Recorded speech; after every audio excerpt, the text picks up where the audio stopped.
My hand was still wet from the lake water when I heard her laugh. That laugh, the one she used to save for me. I stood behind the tree line, my boots sinking into the mud, my heart doing something strange and slow, like it already knew before my brain caught up. Through the gap in the cabin's curtains, I watched my wife of 11 years press a glass of wine into a man's hand that wasn't mine. "He'll never know," she said. "He never does." I didn't move. I didn't breathe. I just stood there in the dark, holding a fishing rod I'd bought that morning as a surprise, watching my whole life rearrange itself in front of me. I wasn't supposed to be here. That was the point. My name is Marcus Doyle. I'm 44 years old, and for the last 16 years, I've built something most people only dream about, a landscaping and hardscaping company, Doyle Outdoor Design, that started with one truck and a $4,000 loan from my late father, and grew into a business worth $2.3 million, with 27 employees and contracts stretching across 3 counties. I built it with blistered hands and unpaid Saturdays. I built it while my wife, Renee, stayed home, first with our daughter, then, once she was in school, helping with the books, as she called it. I trusted her with the books. I trusted her with everything. That weekend, she told me she was going on her annual fishing trip with her college friend Paula, a tradition she'd kept for 6 years, 3 days at Paula's family cabin on Lake Serrano. No phones, no husbands, girl time. I never questioned it. Not once in 6 years. But that Friday, I closed a deal 2 days early, a $340,000 municipal contract I'd been chasing for 8 months. I wanted to see her face when I told her. I wanted to drive up, surprise her, take her to dinner in the little lake town, celebrate. Instead, I found the surprise waiting for me. The cabin wasn't Paula's. I learned that later. It belonged to a man named Dale Whitfield, my business's accountant. The same Dale Whitfield who'd handled our books for 4 years. The same Dale Whitfield who sat across from me every quarter in a cheap tie, nodding along as I explained cash flow like he didn't already know exactly where every dollar went. Through that gap in the curtains, I saw him in a linen shirt, sleeves rolled, a drink sweating in his hand. I saw Renee in a black dress I didn't recognize, not fishing gear, not a single piece of it in sight. No rods, no tackle box, no Paula, just candlelight.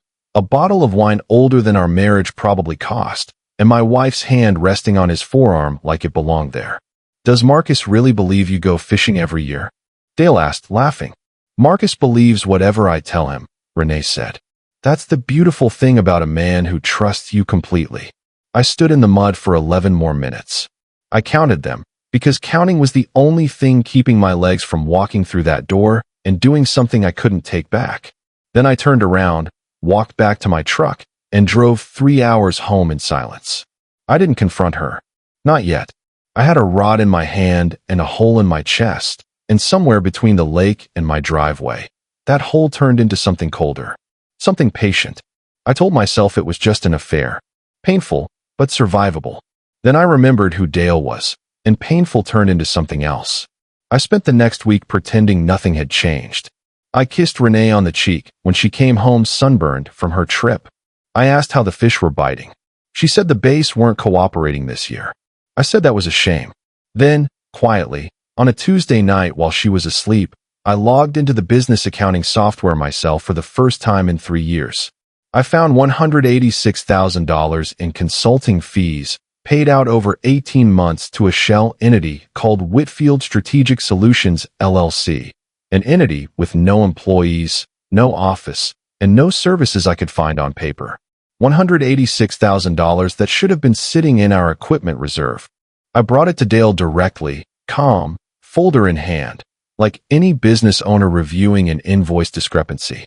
"Oh, that," Dale said, barely looking up from his coffee. "That's amortized overhead reallocation from the Q3 restructuring. Standard practice when you're bridging tax year liabilities against depreciating capital assets. I can walk you through the schedule if you want, but it's all compliant. I wouldn't put my license on the line for anything sketchy, Marcus. You know me." I didn't know him. Not anymore. But I nodded, said that made sense, thanked him for clarifying, and shook his hand. That weekend, instead of confronting Renee, I hired an independent forensic accountant named Priya Nair, quietly, using a business email Dale had never seen. Priya took 9 days. What she found wasn't overhead reallocation. It was a pattern. 18 months of transfers timed suspiciously close to deposits into a joint account Renee had opened without my name on it, at a bank 3 towns over. $186,000 funneled out of my company, through Dale's Shell LLC, and roughly $140,000 of it landing, eventually, in an account with Renee's name alone on the signature card. The gut punch came on a Thursday. I'd come home early, quiet as always now, and I heard them on speakerphone in the kitchen. Renee thought I was still at the site. "He still hasn't noticed anything," she said, laughing. "God, he's slow. 16 years of trusting me blind, and he still thinks I can't do math." Once the Simmons contract closes, Dale said, we push the last transfer and I file the amended returns showing a loss. He'll never see it coming. Man works with his hands, not his head. I stood in my own hallway, in my own house, being laughed at by 2 people who thought calluses meant I couldn't count. I dug once more, this time into the life insurance policy I'd taken out 8 years earlier, $500,000, standard for a business owner with a family. I found it had been updated 4 months ago. Renee's signature was on the amendment. Mine wasn't, but somehow, it was there too. A signature that wasn't in my handwriting, notarized by a notary whose stamp, Priya found, belonged to Dale's cousin. They hadn't just been stealing from my business. They'd positioned themselves for a bigger payout, and I didn't want to think too hard about what that payout might eventually require. I made a decision that night, sitting alone in my truck in the driveway, engine off, hands on the wheel. I was not going to explode. I was not going to give them the version of me they'd already written in their heads. The slow, trusting husband who works with his hands, not his head. That version was useful. That version was armor. So I built him. I started slouching a little more at dinner. I started forgetting small things on purpose, where I'd left my keys, what day a meeting was. I let my hands shake slightly when I signed papers, blamed it on the shoulder acting up. I bought a pair of reading glasses I didn't need and wore them low on my nose, squinting at documents like the numbers swam. I told Renee, softly, over dinner, that I'd been getting headaches, that maybe I should let Dale handle more of the financial side going forward. I trust him. I watched something ease in her shoulders when I said that. Relief, confidence, contempt, even, barely hidden behind her eyes. Let them think the fish stopped fighting, I told myself. A fish that stopped fighting is the easiest one to reel all the way in. I needed something they couldn't argue their way out of, not a spreadsheet Dale could dress up in jargon, not a signature he could explain away with a notary's stamp. I needed them, in their own voices, saying it plainly. I met with a lawyer, Grace Okafor, who specialized in financial fraud and knew exactly how to build a case that would hold. On her advice, I set the bait. I told Renee, over a confused, soft-spoken conversation, that I was thinking of restructuring the company into both our names for estate planning, now that my headaches worried me, and that I wanted to sit down with Dale to finalize it, get everything clean before anything happens to me. I watched her eyes light up like Christmas. 2 days later, I had a small recorder sewn into the lining of my jacket pocket and a second one, just in case, taped beneath the conference table in my own office. My phone sat in my lap during that meeting, buzzing once every so often with a text from Grace, watching the live audio feed from her car in the parking lot, getting it. Keep going. Dale spread out documents in front of me, slower than usual, more patient than usual, the way you talk to someone you believe can't follow anymore. So this transfers the remaining equity into a trust, he said, with Renee as sole trustee, given your health concerns. Fully compliant, fully standard, I promise you, Marcus. And if something happens to me, I said, voice small, glasses low on my nose, she's protected. Completely protected, Renee said, squeezing my hand. You don't have to worry about a thing anymore. I signed nothing that day. I told them my hand was shaking too badly, that I'd sign next week, at the dinner we already had planned, my daughter's 22nd birthday. The whole family gathered. They agreed. They had no idea they'd just agreed to their own ending. The dinner was at our house, 22 people, my daughter Emma, my brother, Renee's parents, Dale, invited as a family friend and financial advisor, and Grace, seated quietly at the far end of the table as a colleague from a business seminar. Halfway through the meal, Dale raised his glass, a little too loose from wine, a little too pleased with himself. "To Marcus," he said, grinning, "for finally learning to let the people who actually understand money handle the money." A few people laughed, uncomfortable. Renee didn't stop him. "And to smart planning," she added, raising her own glass, looking right at me with something close to pity. "Some men know when to step back." I set down my fork. I took off the reading glasses I didn't need and folded them, slow, deliberate, and set them on the table beside my plate. The same motion I'd made 100 times over the past 6 weeks, except this time, everyone was watching. "I do know when to step back," I said, and my voice didn't rise, not once. I stepped back 6 weeks ago, the night I drove up to surprise my wife on her fishing trip and found her in a cabin with Dale instead of a rod in her hand.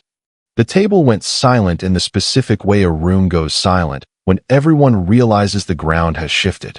"I know about the $186,000 moved out of Doyle Outdoor Design through Whitfield Strategic Solutions," I continued, calm, factual, like I was reading a weather report.